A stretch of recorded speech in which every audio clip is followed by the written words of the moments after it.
Now, tonight, there's growing debate over whether the president's actions in Venezuela were in fact legal and did they violate the UN Charter.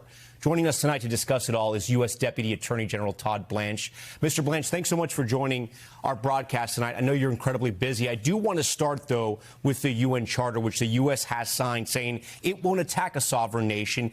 Did this arrest violate that charter?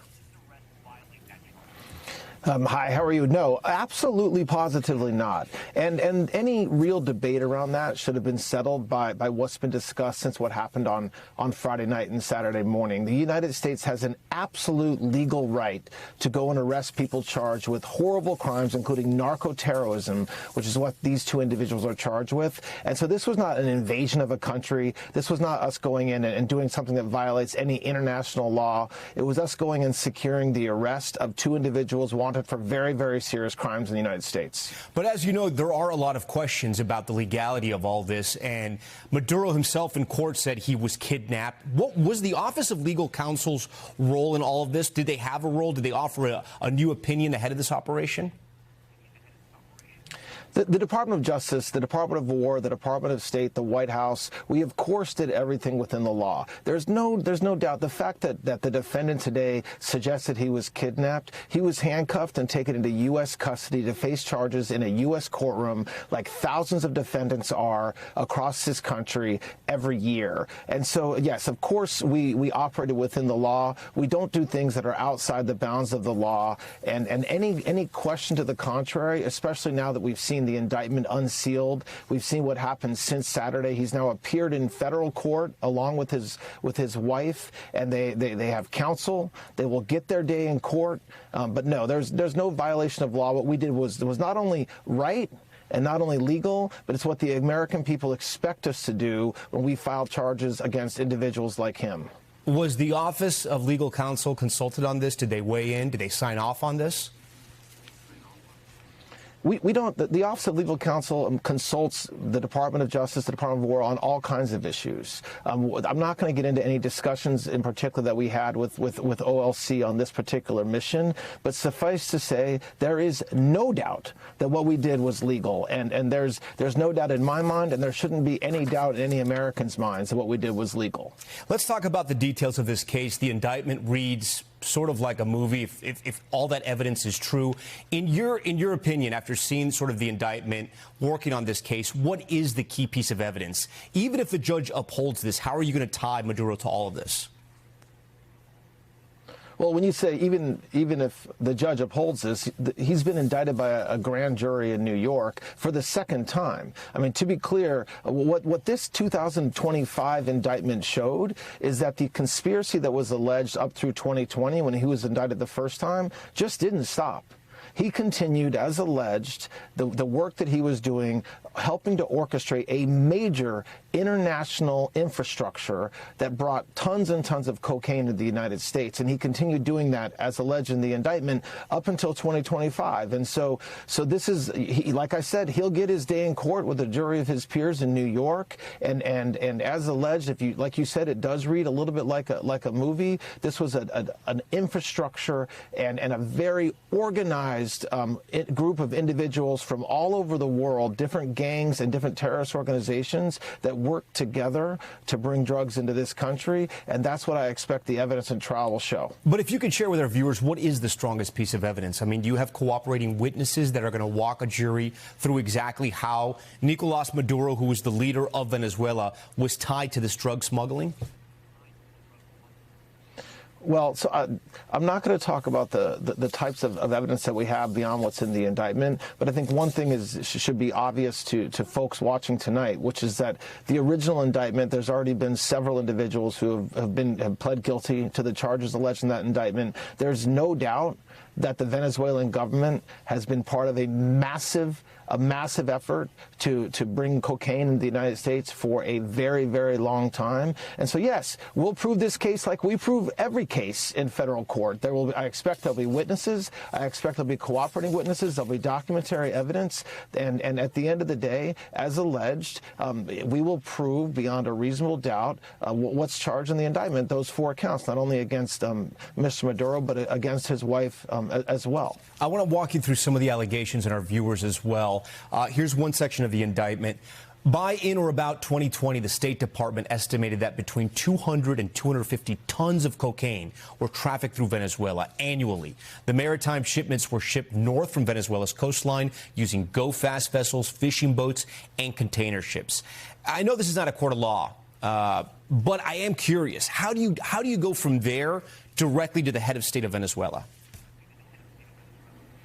Look, I mean, that's a good question. You do it with evidence. You do it with the testimony of witnesses, and you do it with individuals who participated or who knew about what was going on. I mean, this isn't the first drug case that the Southern District of New York has brought. I mean, they do this all the time. And any time that you're going after literally like the architects of a major criminal organization like this, obviously you're going to rely on individuals who knew what was going on and knew what the other participants were doing, and I expect that's what the Southern District of New York will do here. It's worth reminding everybody, this again is just a continuation of the charges filed against Mr. Maduro in 2020. So it just all what we're doing here is we're showing up the evidence. There's some more cooperating witnesses that are described in the superseding indictment. And we're showing that conspiracy that lasted for a very, very long time didn't stop in 2020 when the first indictment was filed. It continued all the way up until 2025. I'm going to ask you about one more section because this is sort of stunning if this is true.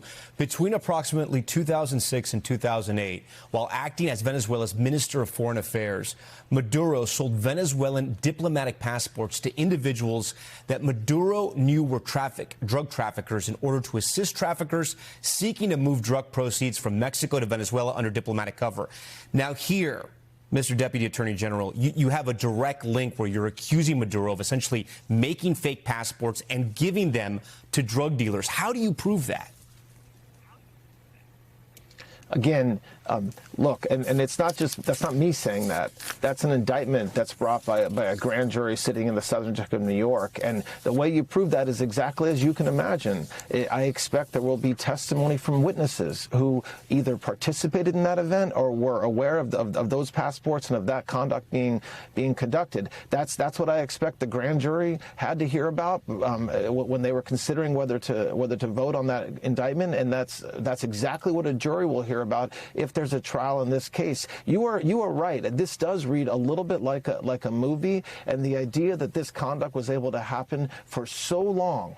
It shows why we've had such a massive drug problem in this country. It's not just what happens inside our borders. It's also what happens all over South America and all over the world. And as alleged in this indictment, Mr. Maduro was a big part of the success of that effort for the past 20 years. In the indictment, one of the main characters, one of the main co-conspirators, is Maduro's son. And yet today we saw Maduro's son still there in Venezuela, overseeing the swearing in of the new president, Delcy Rodriguez, who was the former vice president under his father. He was there. He spoke. Why is he still in Venezuela if he's just as bad as his father? Well, he hasn't been arrested. So look, you saw what we did in the early morning on Saturday morning to get Mr. Maduro and his wife, and his son is not in custody, but his son is wanted. He knows he's wanted. There's an arrest warrant that seeks his arrest, and as alleged in the indictment, he had a very important role in the conspiracy that we've talked about, and so we certainly hope that he too will be brought to the United States to face justice at some point. Two more questions for you. Can Maduro strike a plea deal? Would the U.S. government be interested in that? I'm not going to get into the types of deals that Jay Clayton, our U.S. attorney in the Southern District, would talk about. We're way, way, way far away from that. I mean, the judge today has folks coming back in 60 days. I think there'll be a lot of discovery review after that. So that's a decision that is if it's one to even be considered, will be made a long time from now. What's your understanding of how Maduro pays for his defense team? I mean, will his funds be frozen? How is he getting money to pay for these lawyers? I have no understanding of that right now. I'm sure that his lawyers are working that out with the government and the federal prosecutors and the court in the Southern District to make sure that the funds that are being used are legitimate funds and not funds from his narco-terrorism that the indictment lays out pretty clearly. So no, but I don't have any visibility into the funds that he has to pay his lawyer, Tom. Finally, Mr. Blanche, why are you so confident that the U.S. government will be able to convict Nicolás Maduro? Well, the government doesn't bring charges that we don't believe we can get a conviction on, full stop. And so while I certainly respect Mr. Maduro and his wife to respect their right to a vigorous defense, and I expect they will mount one, I similarly respect the work that's been put in this case by the DEA and HSI, FBI, all the agents that have worked on this case and the prosecutors that have built this case. And this is a case that as you can see from the indictment, which is public and we can all read, contains very, very serious charges. But he'll get a day in court, a jury of his peers, and my confidence is in the system of justice and in the administration of justice and nothing more than that. Deputy Attorney General Todd Blanche tonight on Top Story. We thank you for watching, and remember, stay updated on breaking news and top stories on the NBC News app or watch live on our YouTube channel.